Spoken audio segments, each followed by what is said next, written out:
My name is Marissa Cooper, and at 27, I thought I understood where I stood with my family. That was before I discovered I had been excluded from my own sister, Amanda's engagement party. When I confronted my parents, they casually dismissed it as just a simple gathering at the country club. Nothing important. The sting of betrayal pushed me to book a last-minute flight to Costa Rica that very night. As my plane took off the next morning, I turned off my phone, desperate to escape. Hour later, when I finally switched it back on, I found 37 missed calls and a dozen tearful voicemails. Before I tell you what happened next, let me know where you're watching from, and don't forget to subscribe if family drama stories like mine make you feel less alone in your own struggles. Growing up, Amanda and I were more than sisters. We were confidants, co-conspirators, and each other's fiercest defenders.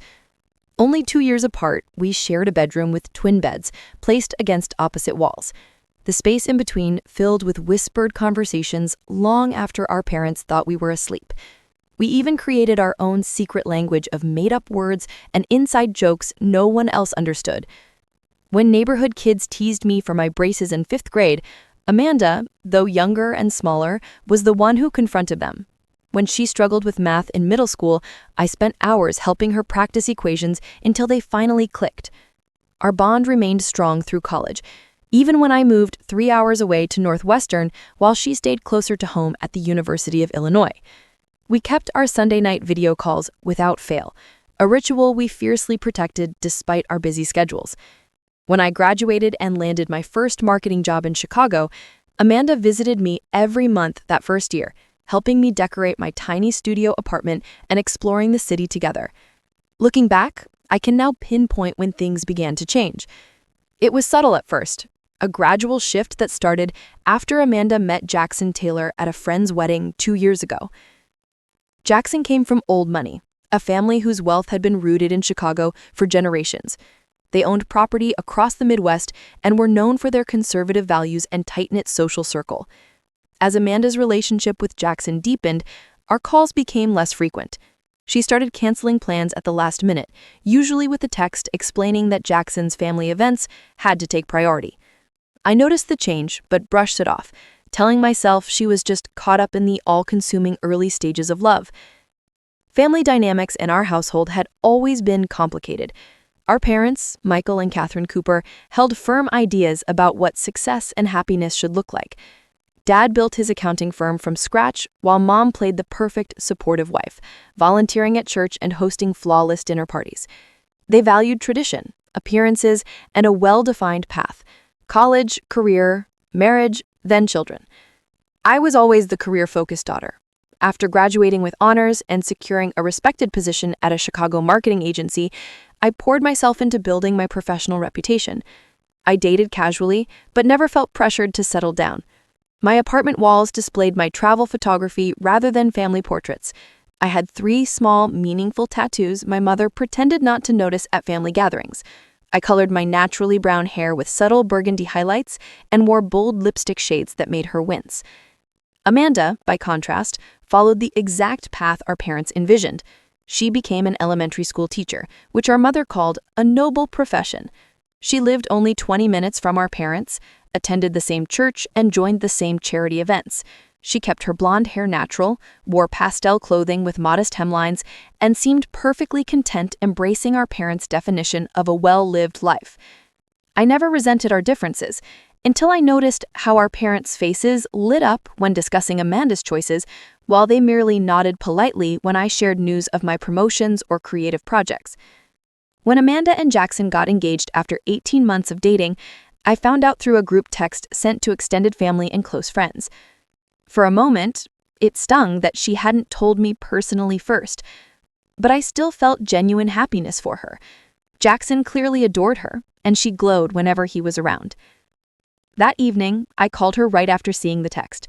"I am so happy for you, Amanda," I exclaimed, truly meaning it, despite the lingering hurt of finding out with everyone else. "Tell me everything. How did he propose?" Amanda's voice bubbled with excitement as she described Jackson's elaborate proposal at his family's lake house, complete with rose petals and a photographer hiding in the bushes.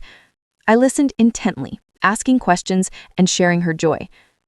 I want to help with anything you need. I can come home next weekend and we can start looking at venues, dresses, whatever you want." "That would be amazing," Amanda replied, though I noticed a slight hesitation. "Let me check with Jackson's mom first. She's really excited to help plan everything." I brushed it off, assuming she was just being considerate of her future mother-in-law. The next day, I spent 3 hours searching for the perfect congratulatory gift. I finally chose a custom photo album with their initials engraved on the leather cover and a gift certificate for a couple's photography session. When the package arrived at her apartment, Amanda called to thank me. "This is so thoughtful, Marissa. You always know exactly what to get." "That's what maids of honor do," I replied cheerfully, assuming that role would naturally be mine. The silence that followed lasted a beat too long. "About that," she finally said, "I haven't really decided on the wedding party yet. Jackson has a lot of sisters and female cousins, so we're still figuring out numbers and everything." That was the first warning sign. A small red flag I chose to ignore. In the weeks that followed, more troubling patterns emerged. Whenever I asked about engagement celebration plans, my parents would quickly change the subject. When I mentioned taking time off work for pre-wedding events, my mother would say vaguely, "Oh, don't worry about that yet. Nothing's been decided." Despite those claims, I often overheard my parents whispering on the phone, conversations that ended abruptly when I entered the room. My texts to Amanda about dress shopping or venue visits often went unanswered, eventually met with short replies like, "Still figuring things out," or "Jackson's mom has it handled." Not once was I asked to contribute, even though wedding planning was part of my professional expertise. I coordinated large-scale corporate events for major clients, yet my input wasn't wanted for my own sister's celebration. Still, I tried to remain positive, telling myself wedding planning was stressful and things would normalize once the excitement calmed down. I couldn't have known then how deeply I was being excluded, or how the truth would shatter the image I had of my family forever. The first truly suspicious moment came 3 weeks after the engagement announcement. It was a Tuesday evening, and I was scrolling through Instagram while waiting for takeout when I stopped at a post from my cousin Natalie. The photo showed her holding what looked like a formal invitation, captioned, "So excited for Amanda and Jackson's big engagement party next month. Time to shop for a new dress." My finger froze on the screen as confusion washed over me. Engagement party? What engagement party? I zoomed in on the photo, making out the elegant script on cream-colored cardstock. It was clearly a formal invitation to a country club celebration scheduled 3 weeks from that date. I took a screenshot and stared at it, trying to make sense of why I hadn't received one or even heard the event mentioned. Maybe mine had been lost in the mail. Or perhaps it was a surprise and Natalie had spoiled it by accident. But that didn't make sense either. I would need to know about it to attend. The next day, during my weekly phone call with my parents, I decided to casually bring it up. "So, I saw something about an engagement party for Amanda and Jackson at the Oakwood Country Club," I said lightly, giving them the chance to explain. My mother's nervous laugh immediately set off alarm bells. "Oh, that? It's just a small get-together that Jackson's parents wanted to host." "Nothing formal?" The invitation Natalie posted looked pretty formal. "When were you going to tell me about it?" My father cleared his throat the way he does when he's uncomfortable. "You know how busy you are with work, sweetheart. We figured you wouldn't be able to make it anyway for just a casual event. It's mostly Jackson's family's business associates and some of their country club friends. Plus," my mother added quickly, "you know how you feel about those stuffy country club events. You always say they're boring and pretentious." Their explanations felt rehearsed, as if they had anticipated this conversation, and while it was true that I had complained about some of their country club functions before, this was entirely different. This was my sister's engagement celebration. "Shouldn't that be my choice to make?" I asked, trying to keep the hurt from my voice. I would want to be there for Amanda regardless of the setting. "Of course, honey," my mother said soothingly, "but it really isn't that important. The real celebrations will come later with the wedding. After hanging up, I immediately texted Amanda. Just heard about the engagement party at Oakwood. Looking forward to it. Need me to help with anything? Her response didn't come until the next morning. It's just something Jackson's parents insisted on organizing. Mostly their friends. Don't worry about it. I tried again. I'd still like to be there to celebrate with you. Should I RSVP directly to them? This time her reply took even longer. It's really not that big a deal. Super boring stuff. We'll do something fun, just us later. Promise. When I suggested meeting for lunch that weekend to catch up, she claimed she was swamped with wedding errands. I offered to join and help, but she declined.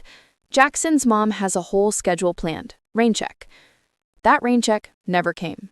Every attempt I made to connect with Amanda over the next week was met with vague excuses and canceled plans. Confused and increasingly hurt, I confided in my best friend Tara over drinks at our favorite bar that Friday night. Wait, they're having a formal engagement party and didn't invite you? That's messed up, Tara said, her expression reflecting the outrage I had felt but had been suppressing. They keep saying it's not that big a deal, just a casual get-together, I explained, twisting my cocktail napkin nervously. Tara's eyebrows shot up. At the Oakwood Country Club? That place has a 6-month waiting list for events and a strict dress code. That's not casual anything. I don't understand what's happening, I admitted, feeling tears threaten. Tara reached across the table and squeezed my hand. Could it be Jackson's family? Maybe they're the type who want to control everything and everyone. Have you met them yet? I realized with a start that I had only met Jackson's parents once, briefly at a dinner shortly after they started dating. They had been polite, but reserved, asking pointed questions about my career and personal life that felt more like an assessment than genuine interest. Maybe, I conceded, but wouldn't Amanda stand up for me? And why would my parents go along with it? Because they're trying to impress the wealthy in-laws. You said Jackson's family is really well connected. Her words planted a seed of doubt that grew over the following days. That night, I barely slept, replaying every interaction with my family over the past month, searching for clues I might have missed. I recalled other occasions when my parents had prioritized Amanda's needs or wants over mine, instances I had dismissed as inconsequential at the time. There was my college graduation, when they left early because Amanda had a minor dance recital that evening. The time they rescheduled our traditional Christmas party because Amanda and Jackson wanted to spend part of the holiday with his family. The subtle suggestions that my career focus was just a phase I was outgrow once I found the right man, while Amanda's choices were celebrated as ideal. Had I been blind to a pattern that existed my entire life? Was I the outsider in my own family? These questions circled in my mind as dawn broke, leaving me exhausted and uncertain about where I truly stood with the people I loved most. My growing suspicions pushed me to investigate further. I called my Aunt Linda, my mother's sister, who had always been more straightforward than my parents. Aunt Linda, I'm confused about Amanda's engagement party. My parents made it sound like it's nothing special, but I saw Natalie's post with a formal invitation. Her hesitation spoke volumes before she even answered. Oh, Marissa, I assumed you knew. It's quite a formal affair. The Taylors have invited over 100 people. Your uncle and I already bought new outfits. 100 people? I repeated, my stomach sinking. Yes, dear. Jackson's family has invited several prominent Chicago families. I heard they even hired that celebrity chef from the cooking show your mother loves. Next, I reached out to my cousin Thomas, who had always been honest with me. His awkward confirmation added more painful details. There would be a live string quartet and professional photographers. Increasingly desperate for answers, I did something I never imagined. I started searching social media for clues. My efforts paid off when I discovered the Instagram account of Elegant Chicago Events, a high-end wedding planning company. Their recent posts included teasers of an upcoming engagement celebration at Oakwood Country Club on the exact date of Amanda's party. Though no names were mentioned, the color scheme, blush, pink, and gold, matched Amanda's favorites. One post showed sample place settings with elaborate calligraphy cards and fresh orchid centerpieces. Another revealed custom cocktail napkins with A and J monogrammed in gold. The most revealing post mentioned formal attire required and showed the Oakwood Grand Ballroom being transformed with crystal chandeliers and white rose arrangements. This was no casual gathering. This was an extravagant celebration that had clearly been planned for weeks, if not months. Armed with this evidence, I confronted my parents again, this time with screenshots ready on my phone. I arrived at their house unannounced on Sunday afternoon. "I know about the formal party," I said without preamble as I sat at their kitchen table. "I know about the 100-plus guests, the celebrity chef, the string quartet, and the professional photographers. What I don't know is why everyone's lying to me about it." My mother's eyes immediately welled with tears, a reaction that once would have made me backpedal and apologize, but not this time. "It's complicated, honey," she said, reaching for my hand, which I pulled away. My father's response was less sympathetic. "Sometimes things aren't about you, Marissa. Your sister is marrying into an important family, and there are certain expectations." "What expectations exclude a sister from an engagement party?" I demanded. My mother dabbed at her eyes with a tissue. "We just want what's best for Amanda. This is such an important time for her." "And for Jackson's family," added my father pointedly. "They're very traditional, very concerned with appearances." "What does that have to do with me?" The uncomfortable silence that followed was eventually broken by my mother's soft voice. "Just let your sister have her moment, Marissa. Please don't make this difficult." I left their house more confused and hurt than before. Their non-answers fueled my worst fears about the real reason for my exclusion.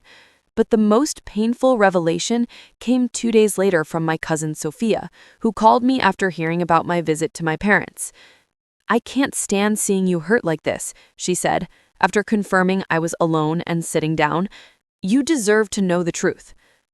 According to Sophia, Jackson's wealthy, conservative family had expressed concerns about my inclusion in wedding events.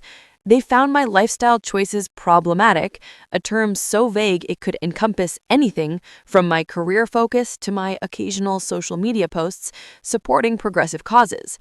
They specifically mentioned my tattoos and the fact that I'm not, in their words, settled down at your age. There was something about some photos from that music festival last summer where you were, dressed inappropriately. I remembered those photos taken at Lollapalooza where I'd worn a crop top and shorts like most attendees in the August heat. Hardly scandalous, but apparently offensive to the Taylor sensibilities. "And Amanda? My parents? They're just going along with this?" My voice cracked despite my effort to stay composed. "Amanda didn't want to cause problems with her future in-laws," she explained gently. "And your parents? They're worried about damaging the relationship with the Taylors. Jackson's father has apparently offered to introduce your dad to some high-profile potential clients." The betrayal cut deep, knowing my sister had chosen appeasing her future in-laws over defending me, and that my parents had agreed to my exclusion to keep the peace and potentially benefit financially. With shaking hands, I called Amanda that evening, determined to hear the truth from her directly. "I know everything, Amanda," I said when she answered, my voice steadier than I felt, "about why I'm not invited to the engagement party." Her silence confirmed Sophia's story before she finally spoke. "Marissa, I'm so sorry. I didn't know how to tell you. You could have started with the truth," I replied. "Instead of letting me find out from others that your fiancé's family thinks I'm not good enough to attend your engagement party." "It's not like that," she protested weakly. "They're just traditional, and they're contributing a lot financially to the wedding and everything. So I'm being excluded because they're paying?" "Please try to understand," she pleaded. "This is really important for Jackson and me. His family has connections that will help our future. Can't you just understand this once?" Understand? Being hidden away like some shameful secret from my own sister's engagement party? The pain in my chest was physical now, a crushing weight that made it hard to breathe. She said, "It's just one event. You'll be at the wedding, of course." Will I? Or will that depend on whether I remove my tattoos and pretend to be someone else by then? The conversation ended with both of us in tears and nothing resolved. I spent that night curled up on my couch, the full weight of betrayal sinking in. Everyone had known except me. My parents had helped craft a lie. My sister had prioritized her new family over her relationship with me. Sleep eluded me as I scrolled through years of photos of Amanda and I, wondering if our close relationship had been an illusion all along. By morning, my sadness had calcified into something harder, a protective shell around my wounded heart. 2 days later, still reeling from Amanda's confirmation, I made an impulsive decision to drive to my parents' home after work. I hadn't called ahead, hoping to catch them off guard and finally have an honest conversation about everything that had happened. As I pulled into their driveway around 7:30, I noticed both their cars were there, but decided against ringing the doorbell. Instead, I used my key to let myself in quietly, wanting a moment to compose myself before the inevitable confrontation. I had just closed the front door when I heard my mother's voice floating from the kitchen, her tone hushed but clear in the quiet house. "We told Marissa it's nothing special, just a casual get-together. I think she believed us." I froze, hand still on the door handle, as my father's deeper voice responded. "She'll get over it. You know how dramatic she can be sometimes. Remember the fuss she made when we missed that art show of hers in college?" My mother sighed audibly. "I just hope she doesn't find out about the real party until after it's over. Mrs. Taylor was very specific about wanting a certain atmosphere. She mentioned Marissa's Instagram photos again yesterday. This is why I told the girls to be careful about what they post online." My father grumbled. "Professional reputation matters." Well, Jackson's mother said she was concerned Marissa might cause a scene or embarrass them in front of their friends. Something about her being too outspoken. The betrayal I'd felt before was nothing compared to the wave of hurt that washed over me now. I stood rooted to the spot, unable to move as their conversation continued. Amanda actually seemed relieved when we agreed Marissa shouldn't come, my mother continued. She said they've grown apart anyway since she met Jackson. "Good thing we're only showing Marissa the casual family photos afterward," my father added. "No need for her to see what she missed." Mrs. Taylor made a comment about Marissa's inability to fit in with proper society, my mother said, her voice dropping even lower. She asked if she was adopted. Rather than gasping or crying out, I found myself retreating silently, backing toward the door I'd entered through moments before. I slipped outside without making a sound, the cool evening air a shock against my flushed face. In my car, parked down the street where they wouldn't see it from the kitchen window, I finally allowed the tears to come. They weren't the hot, angry tears I might have expected, but quiet ones that seemed to drain something essential from me with each drop. The drive back to my apartment passed in a blur, muscle memory guiding me home while my mind replayed fragments of the conversation I'd overheard. Each word was another small cut, another confirmation that the family I thought I had, the relationships I had valued and nurtured, were built on conditions I had failed to meet. My apartment felt unusually silent when I entered, the familiar space suddenly alien. I moved from room to room, touching objects that represented my life, the choices I'd made, the person I'd become. Photos of travels taken alone or with friends rather than family. Books that had shaped my worldview. The framed certificate of my marketing award from last year that my parents had acknowledged with a brief, "That's nice, dear." In my bedroom, I caught sight of my reflection in the full-length mirror. Tattoos visible on my wrist and ankle, burgundy highlights catching the light. Was this really so offensive, so inappropriate that I needed to be hidden away from proper society? Or was it simply that I had chosen a different path, one that didn't prioritize their approval? The realization hit me with stunning clarity.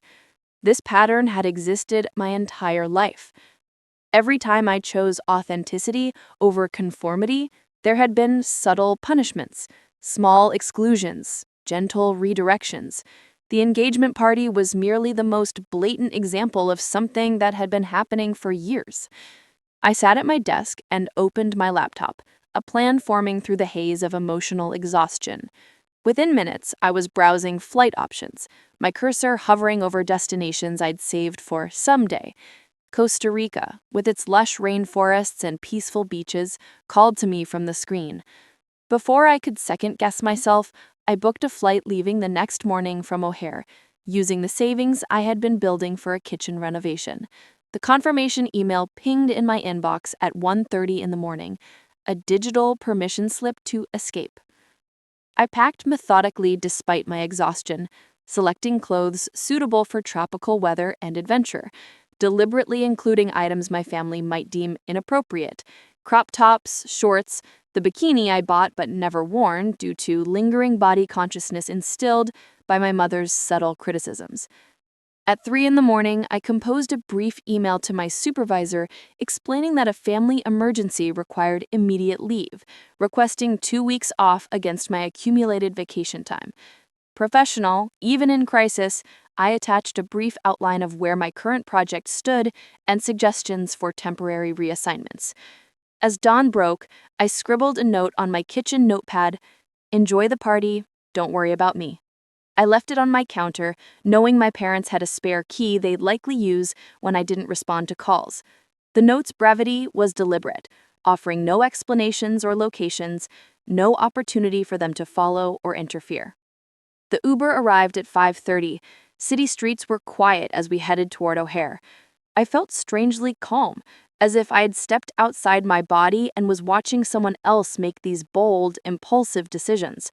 Only when the plane lifted off the runway did I finally switch off my phone, cutting the last tether to the life and family I was temporarily leaving behind. The moment the plane rose into the sky, a weight lifted from my chest. For the first time in weeks, I could breathe without that constricting pressure of betrayal. As Chicago shrank beneath us, I felt a surge of liberation, a wild exhilaration mixed with lingering sadness. My phone, now cowered down and tucked into my bag, represented all the expectations and explanations I was temporarily abandoning. 7 hours later, stepping out of the San Jose airport into the humid Costa Rican afternoon was like entering another world. The air was heavy with unfamiliar scents, rich earth and tropical blooms. Palm trees swayed against a perfectly blue sky, so different from the gray Chicago spring I'd left behind. I caught a shuttle to Manuel Antonio, a coastal area known for its national park and beaches.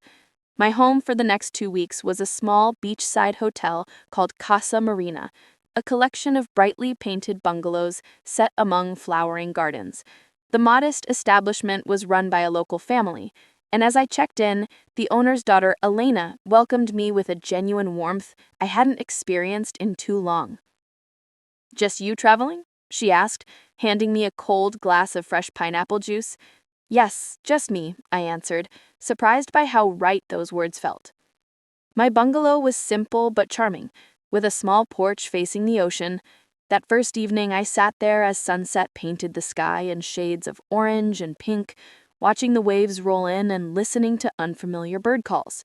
The vastness of the ocean before me put my problems into perspective, making them seem smaller against the backdrop of such natural majesty. That night, I slept deeply for the first time since discovering the engagement party deception. The combination of emotional exhaustion, travel fatigue, and the rhythmic sound of waves created the perfect sedative. After a breakfast of fresh tropical fruits and strong Costa Rican coffee, I wandered down to the beach, where I spread my towel on the warm sand and opened a book I'd been meaning to read for months. The simple pleasure of reading without interruption, without checking my phone every few minutes, felt like an indulgence I had denied myself for too long. Around midday, I noticed a young woman about my age setting up a small table near the beach entrance with a sign advertising eco-tours. Something about her open, friendly face made me approach. "Are you looking for adventure?" she asked in accented English, offering me a brochure. "I'm Sophia. My family runs tours in the national park and to the surrounding areas." "I might be," I replied, surprising myself. Adventure wasn't typically what I sought on vacations, preferring museums and restaurants to physical challenges. Sophia studied my face with unexpected perceptiveness. "You look sad," she observed candidly, "like you came here to escape something." Her directness was refreshing after months of evasions and half-truths from my family. "Is it that obvious?" She smiled gently. "Many people come to Costa Rica running from something. The difference is whether they also find something to run toward." That conversation led to my first real adventure, a guided hike through Manuel Antonio National Park the next morning with Sophia as my guide and 4 other travelers, a retired couple from Canada, Todd and Melanie, and 2 solo female travelers in their 30s, Jess from Australia and Diane from Seattle. As we followed jungle trails, spotting monkeys, sloths, and colorful birds, our small group fell into easy conversation. By the time we reached a hidden waterfall where we stopped to swim, I felt comfortable enough to share pieces of my story. When Jess asked why I was traveling alone, "My sister's getting married," I began. And somehow the whole story spilled out. The beautiful jungle setting, a stark contrast to the ugly family dynamics I was describing. Instead of the awkward silence I feared, I was met with validating outrage and understanding. "Your own sister excluded you because her in-laws think you're not proper enough?" Jess exclaimed. "That's absolute rubbish." "My brother did something similar," Diane shared. "His wife decided I wasn't refined enough for their country club wedding. It hurt for years until I realized it reflected their insecurities, not my worth." "You did the right thing coming here," Todd added, his kind eyes crinkling at the corners. "Sometimes you need distance to see clearly." Their validation was a balm to my wounded spirit. These strangers could see the injustice clearly without the complicated history and dynamics my family used to normalize their behavior. Over the next few days, I joined this newly formed travel group for more adventures. I found myself ziplining through the rainforest canopy despite a lifelong fear of heights. Screaming and laughing as I flew between platforms, the adrenaline burning away layers of hurt. I hiked to remote waterfalls, learned to surf on gentle waves, and volunteered one morning at a sea turtle conservation project, carefully relocating eggs to protected hatcheries.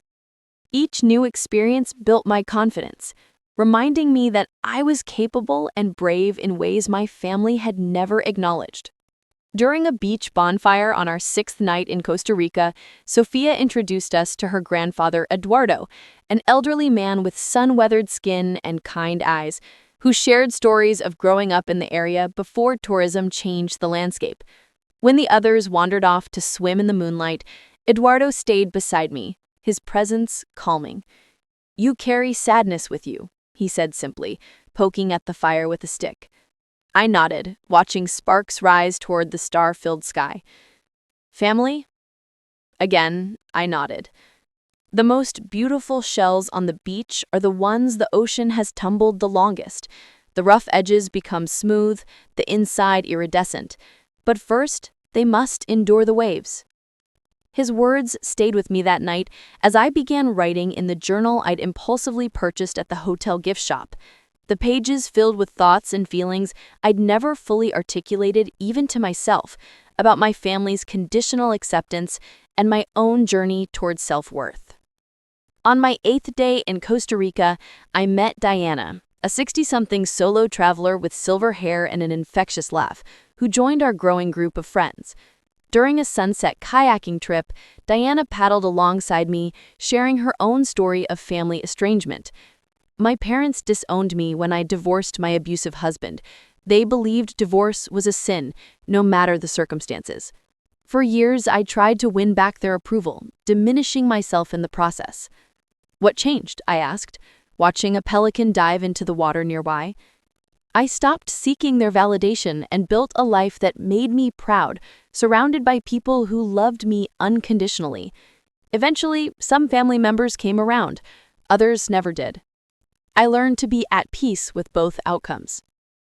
Her story resonated deeply, highlighting my own pattern of seeking approval from people unwilling or unable to give it.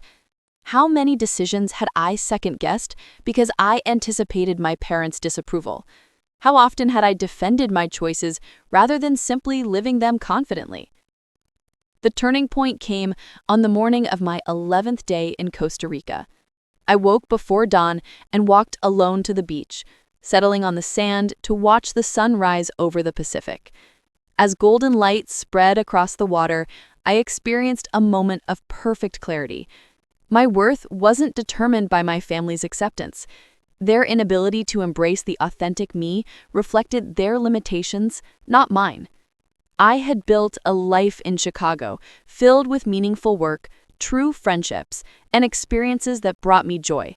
That life was valuable and valid, regardless of whether it matched my parents' vision or earned my sister's loyalty. In that moment, I made a decision. I would return to Chicago not as a wounded victim seeking reconciliation at any cost, but as a woman who knew her own worth. I would set boundaries with my family, making my continued presence in their lives contingent on basic respect. And if they couldn't meet that standard, I would create a chosen family from the loving friends who accepted me fully. For the first time since discovering the engagement party deception, I felt strong enough to eventually confront my family, without my emotional response being dependent on their reaction. I could speak my truth without needing them to validate it. That realization was more freeing than the spontaneous flight to Costa Rica had been. The remaining days of my trip took on a celebratory quality. I laughed more easily, tried new foods without hesitation, and connected more deeply with my travel companions. I got a small tattoo of a sea turtle on my shoulder blade, commemorating both the conservation work and my personal transformation, adding to the collection of body art that had somehow factored into my family's rejection. On my final evening, our group gathered for a farewell dinner at a beachside restaurant. Under string lights and stars, we shared addresses and social media handles, promising to stay connected. "What will you do when you go back?" Sophia asked as we walked along the beach one last time. "Face my family, but on my terms this time." She nodded approvingly. "The Marissa who arrived 2 weeks ago could not have done that. But this Marissa?" She gestured to all of me. "She is ready." That night, I finally turned on my phone, prepared for the barrage of notifications that would surely await me. I needed to know what I would be facing when I returned, to prepare my strategy for the inevitable confrontations. What I wasn't prepared for was just how many messages there would be, or what they would reveal about the chaos my disappearance had caused within my family. My phone buzzed continuously for nearly 5 minutes as delayed notifications flooded in. 57 missed calls, 36 voicemails, over 100 text messages, multiple emails marked urgent, and notifications from every social media platform I used. I sat cross-legged on my bungalow bed, taking deep breaths as I prepared to wade through the digital evidence of my family's reaction to my disappearance. I started with the earliest texts, sent the day after I'd left. From Mom: "Marissa, please call us. We're worried." From Dad: "Your mother is upset. Call home immediately." From Amanda: "Where are you? Mom and Dad are freaking out."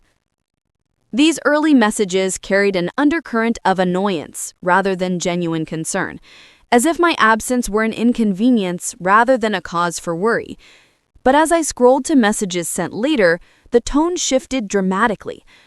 From Mom: "Please, please, just let us know you're alive. We're desperate." From Dad: "We've contacted the police. If you get this, please respond." From Amanda: "Marissa, I am so sorry for everything. Please be okay. Please come home." The voicemails told a similar story of escalating panic. The first few were irritated demands to call back. By the 5th day, my mother was sobbing into the phone, my father's voice cracking as he pleaded for any sign I was safe. Amanda's messages were the most surprising, raw with emotion and filled with repeated apologies.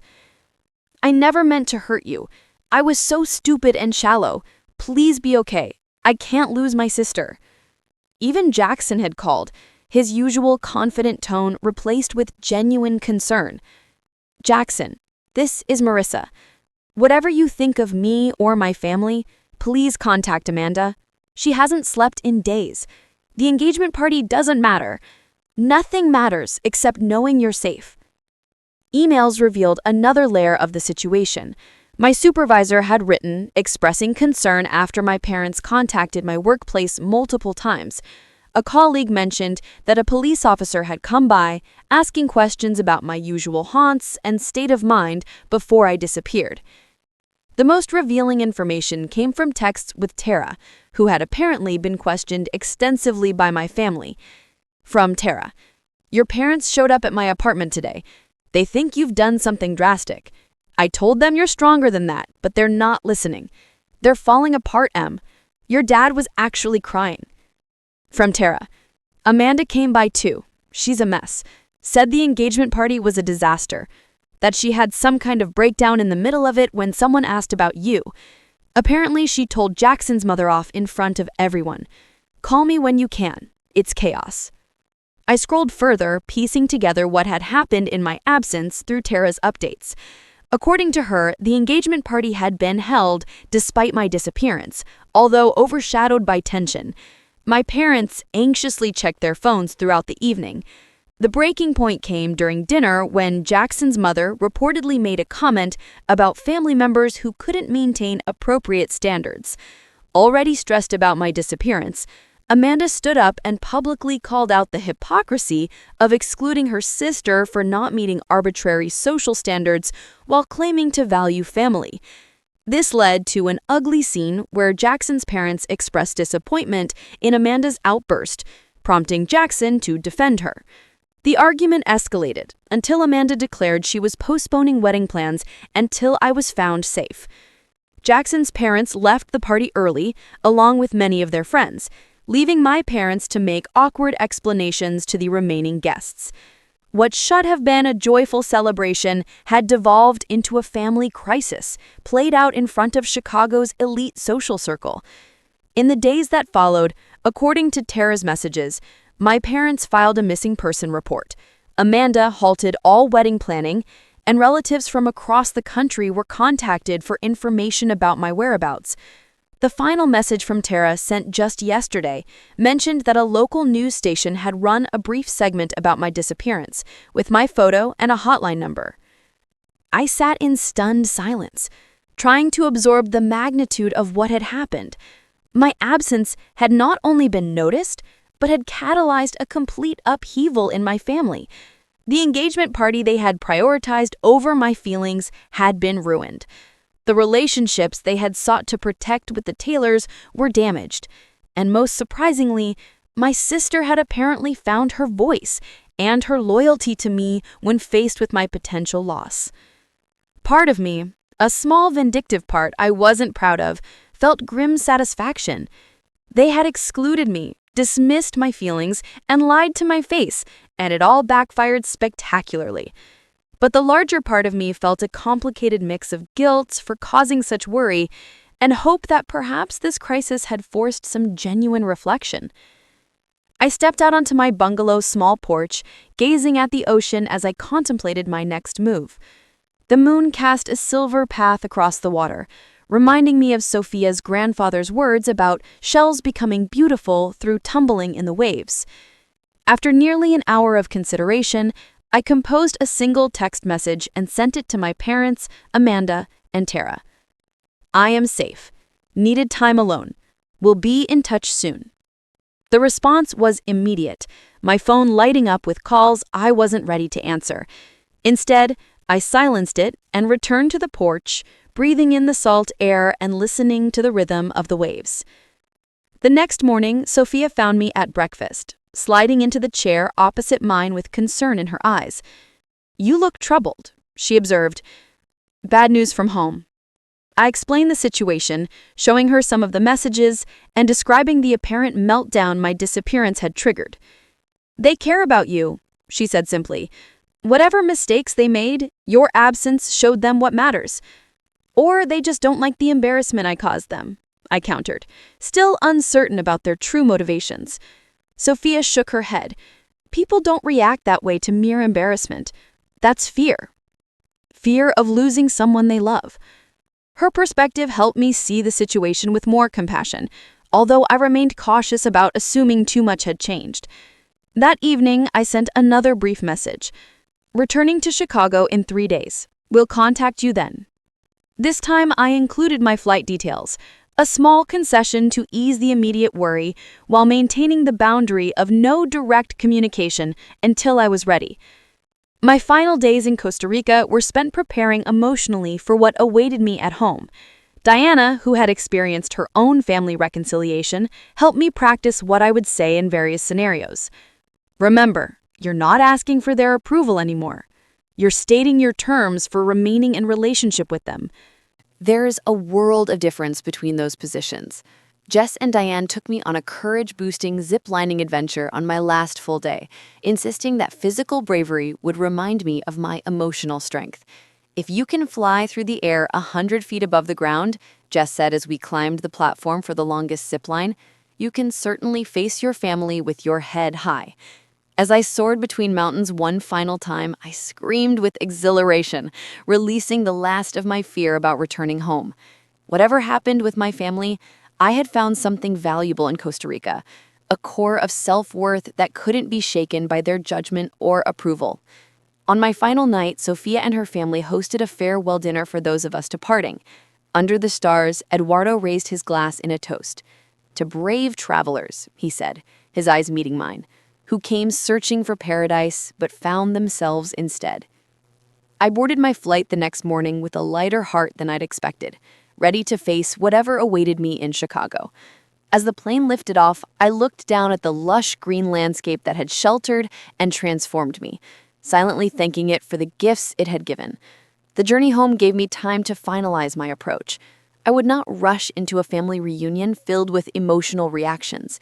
Instead, I would meet them on neutral ground, maintain my composure, and clearly articulate both the hurt they had caused and my expectations moving forward. As the plane began its descent into O'Hare, I looked at my reflection in the window, noting my sun-kissed skin, lighter hair, and the calm confidence in my eyes that hadn't been there 2 weeks earlier. Whatever happened next, I was ready. The Chicago air felt cooler than I remembered as I stepped out of O'Hare, though technically it was warmer than when I had left. 2 weeks in tropical Costa Rica had reset my internal thermostat, just as it had recalibrated many other aspects of my life.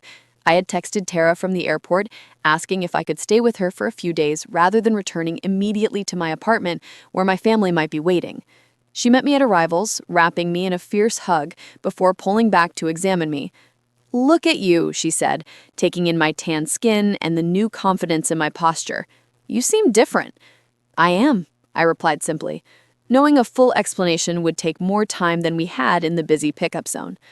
At her apartment, over takeout and wine, I shared the story of my impulsive escape and the transformation that had occurred in Costa Rica. Tara listened intently, asking thoughtful questions and occasionally shaking her head in amazement. "So what's your plan now?" she asked as I finished recounting my journey. "I'm meeting them tomorrow. Neutral ground, a coffee shop downtown where none of us are likely to make a scene." "And what will you say?"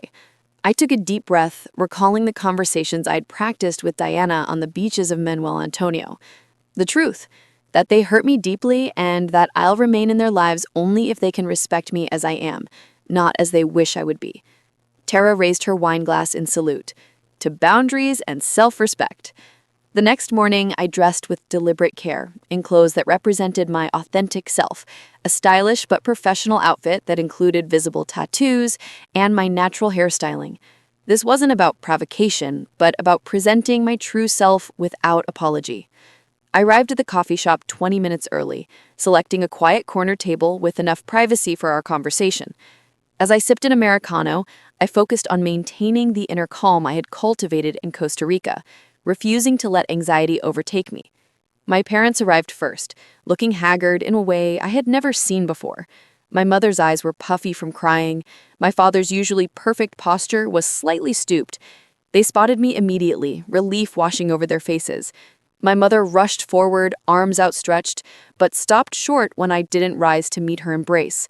Instead, I gestured to the chairs across from me, maintaining the emotional and physical space I needed for this conversation. "Marika," my mother breathed, sliding into her seat. "Thank God you're safe." "We've been out of our minds with worry," my father added, his voice rough with emotion. "I'm sorry you were worried. That wasn't my intention. I just needed space to process everything that happened." Amanda arrived moments later, Jackson surprisingly by her side. My sister's face was pale beneath hastily applied makeup, dark circles under her eyes suggesting many sleepless nights. Jackson looked equally tired, but met my gaze directly, something he had rarely done in our previous interactions. Once they were seated, an uncomfortable silence fell over the table. I allowed it to stretch, observing their reactions. My mother fidgeted with her wedding ring, my father cleared his throat repeatedly, Amanda blinked back tears while gripping Jackson's hand. Finally, I spoke. "I want to acknowledge that my sudden departure caused you pain and worry. That wasn't my intention, and I'm sorry for the distress it caused." My mother reached across the table, trying to take my hand. "Honey, we're just so glad you're home. We can forget about all that engagement party business." I gently moved my hand beyond her reach. "I didn't come back to pretend nothing happened. I came back because I'm ready to address what happened and decide where we go from here." My father's eyebrows raised at my tone, so different from my usual people-pleasing approach to family conflict. "Marika, we made a mistake, we admit that, but disappearing for 2 weeks without a word was extreme." "What was extreme," I countered evenly, "was discovering that my family conspired to exclude me from an important celebration because I didn't meet someone else's standards of propriety. What was extreme was hearing my own parents discuss how I would embarrass them and planning to lie to me about it." My mother gasped. "You heard that conversation?" "I came to talk to you that night. I let myself in while you were in the kitchen talking about me." Amanda's tears spilled over. "Marika, I am so sorry. I was weak and stupid. I let Jackson's parents intimidate me, and I betrayed you in the worst way." Jackson cleared his throat. "I owe you an apology too. I should have stood up to my parents from the beginning. Their behavior was inexcusable." His directness surprised me. What changed? Amanda and Jackson exchanged glances before she answered. "Everything. When you disappeared, nothing else mattered anymore. I realized what I'd done, how I'd hurt the person who's always been there for me." "The engagement party was a disaster," Jackson added. "Amanda finally told my mother exactly what she thought about the way they'd treated you. I told her that if they couldn't accept my sister, they couldn't accept me either," Amanda said, a hint of newfound strength in her voice. "I said I wouldn't marry into a family that judged people by such shallow standards." My father leaned forward. It caused quite the scene, but it needed to be said. "You're defending Amanda's outburst?" I asked, genuinely surprised. "Yes," he admitted. "Your disappearance forced us to reevaluate everything, the priorities we'd set, the values we'd compromised." He ran a hand over his face. "When we thought we might have lost you, nothing else mattered. Not the tailor, not social standing, nothing." My mother reached into her purse and pulled out a tissue. "We've been such fools, Marissa. I keep thinking about all the times we made you feel less important, less valued than your sister. All the times we tried to mold you into something you never wanted to be, instead of celebrating the amazing woman you actually are." Their words were everything I would have longed to hear before Costa Rica. Now I received them with cautious appreciation rather than desperate relief. "I appreciate what you're saying," I told them, "but I need you to understand something. I didn't come back expecting apologies, though they're welcome. I came back to establish how our relationship will work moving forward, if it continues at all." The shock on their faces might have amused me under different circumstances. "What do you mean if it continues?" my father asked, alarm clear in his tone. I mean that I'm no longer willing to be part of a family dynamic where my worth is conditional, where I'm tolerated rather than celebrated, where I'm excluded when inconvenient. I laid out my terms clearly and calmly.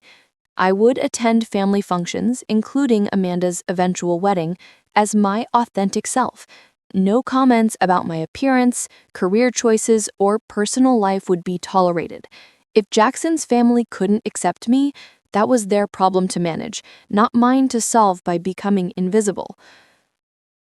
And if these terms aren't acceptable to you, then we'll need to acknowledge that and adjust our relationship accordingly.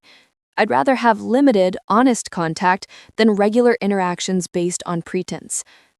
A stunned silence followed my declaration. Finally, Amanda spoke. "I want my sister back," she said simply. "On your terms, whatever that takes." Jackson nodded. "And I've already told my parents they need to reevaluate their priorities if they want to be part of our lives. The wedding is postponed until we figure everything out." My parents exchanged glances before my father responded. "We want a relationship with you, Marissa. We've been wrong, terribly wrong. If you're willing to give us a chance to prove we can change, we'd be grateful." "It won't be easy," I cautioned them. "Old patterns don't disappear overnight." "We're willing to try," my mother said softly. "To really try." We talked for nearly 3 hours, covering years of accumulated hurt and misunderstanding. There were tears and difficult moments, but also genuine connection unlike anything we'd shared before. No topic was off limits, from their subtle favoritism to my own withdrawal and defensive behaviors. We left the coffee shop with tentative plans for a family dinner the following weekend, one that would include me fully and authentically.